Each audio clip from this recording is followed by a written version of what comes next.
उत्तर पुणे जिल्ह्यात मुसळधार पावसाचा जोर कायम आहे। खेड, आंबेगाव आणि जुन्नर तालुक्याच्या पश्चिम भागात पावसानं दमदार बॅटिंग केलेली आहे। या पार्श्वभूमीवर जुन्नर तालुक्यातील वडस धरणातून तब्बल 8000 क्युसेकनं पाण्याचा विसर्ग सुरू करण्यात आला आहे। त्यामुळे नारायणगाव शहरालगत वाहणारी मीना नदी दुथडी भरून वाहते आहे। नदीकाठच्या गावांना त्यामुळे सतर्कतेचा इशारा देण्यात आला आहे। प्रशासनानं नदीपात्रात किंवा पुलावर जाणं टाळावं असं आवाहन केलं आहे। याबाबतचा आढावा घेतलाय आमचे प्रतिनिधी अविनाश पवार यांनी। सध्या उत्तर पुणे जिल्ह्यामध्ये मुसळधार असा पाऊस सातत्याने सुरू आहे। काही ठिकाणी सततधार असा पाऊस आहे। पश्चिम भागामध्ये तर जो पाऊस पडतोय त्याच्यामुळे इथल्या धरणांमधला जो पाणीसाठा आहे त्याचा विसर्ग हा मोठ्या प्रमाणात वाढवण्यात आल्याचं ठिकठिकाणच्या नदीपात्रामध्ये आपल्याला दिसतंय।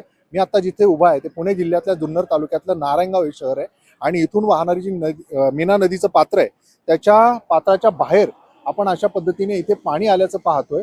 आणि एकूणच जर पाहिलं तर सकाळी हा जो वडस धरणामधला विसर्ग आहे तो अगदी 8000 क्युसेक्स वेगाने करण्यात येतोय आणि त्याच्यामुळेच आपण जर इथे पाहिलं मीना नदी पात्राचं इथे पुलावरून पाणी गेलेलं आहे नारायणगाव शहराच्या आसपास आणि इथे नदीकाठची जी गावं आहेत त्यांना सतर्कतेचा इशारा देण्यात आलेला आहे।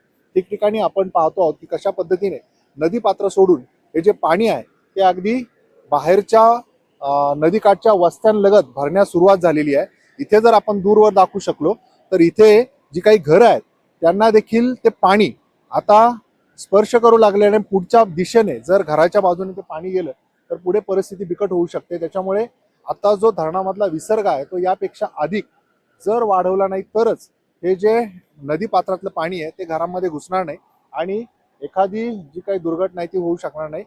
तर आता तरी प्रशासनाने या संदर्भात संपूर्ण सतर्कतेचे आदेश दिलेले आहेत। ठिकठिकाणी जी नदीकाठची गावं आहेत त्याच्यामध्ये शेतकरी असतील, जे शेतीलगत गोठे असतील, जनावर असतील यांची काळजी घेण्याचं आवाहन हे प्रशासनातर्फे करण्यात आलेलं आहे। आणि जो पाऊस आहे तो अजूनही सततधार सुरू आहे त्यामुळे काळजी ही वाढलेली आहे। अविनाश पवार, NDTV मराठी, जुन्नर।